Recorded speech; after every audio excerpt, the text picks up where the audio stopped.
musicians and actors and their ilk, they had a marvelous time ruining everything in this election cycle. And to quote one of the most famous of the endorsers, some succinctly to the tune of blame Canada, blame Hollywood, and now, or New Jersey or Nashville or wherever all these pesky singers come from, there's a good reason to believe the argument that people in the artists, people in the arts and entertainment speaking up does not move the needle a tremendous amount. I want to stop right there. I'm going to say this emphatically. It doesn't matter. Nobody cares what an actor or actress believes. I'm going to show you why. They get paid to pretend that there's somebody else. There you go. So I think what the problem is, the hook in the bait, the trap is, if you go back, let's rewind time. Now, some of y'all might not be as old as me, old crotchety, dear woke Christian, but let's just go back in time for a second. Let's go back to the 50s. Remember actors and actresses back then?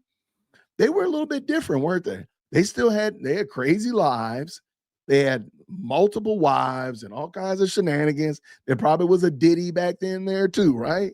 But one of the things that never happened was that the mystique and the mystery and the not knowing of actors and actresses never changed. They were always just a little bit out of reach. They were musicians were always just a little bit out of reach. You heard about them, you enjoyed their content, you enjoyed their product, but at the end of the day, they weren't on eye level with you. Do you know what changed? What ruined it really? Social media.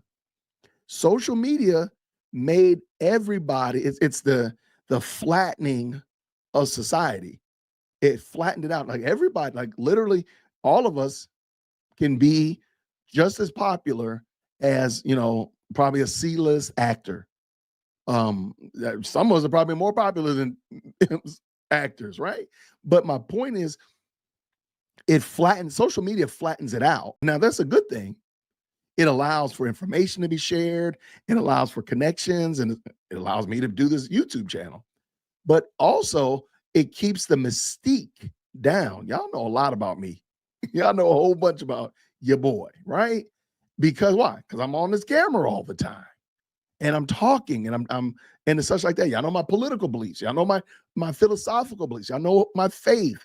All of those things. You know about the dynamic duo. You know about Lady Dear Woke Christian. You know about all of these things about me because I'm on camera all the time.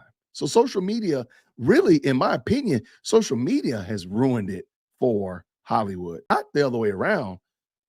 Social media ruined it because at the end of the day, nobody really wanted to know what Scarlett Johansson thought politically. Nobody cares.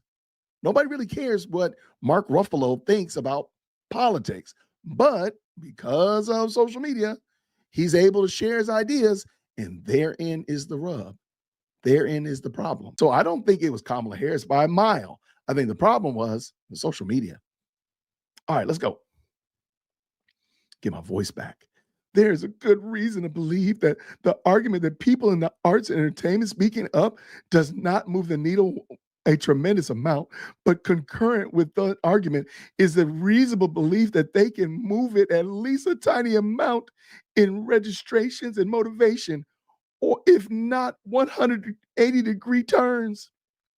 The idea that entertainers and artists' involvement somehow leads to actual voter discussion is a fantasy. Dissuasion is a fantasy. BS that is happily perpetuated by the go woke, go broke crowd and picked up by columnists who think that picking on limousine liberals never goes out of style. It really doesn't. Yo, hit that like for deal with Christian. Yo, for deal with Christian. Smash that bell for DWC. Yo, smash it. Just smash it. Hit that like for deal with Christian. For deal with Christian. Smash that bell for DWC. Yo, smash it. Just smash it. Hit that life ordeal with Christian.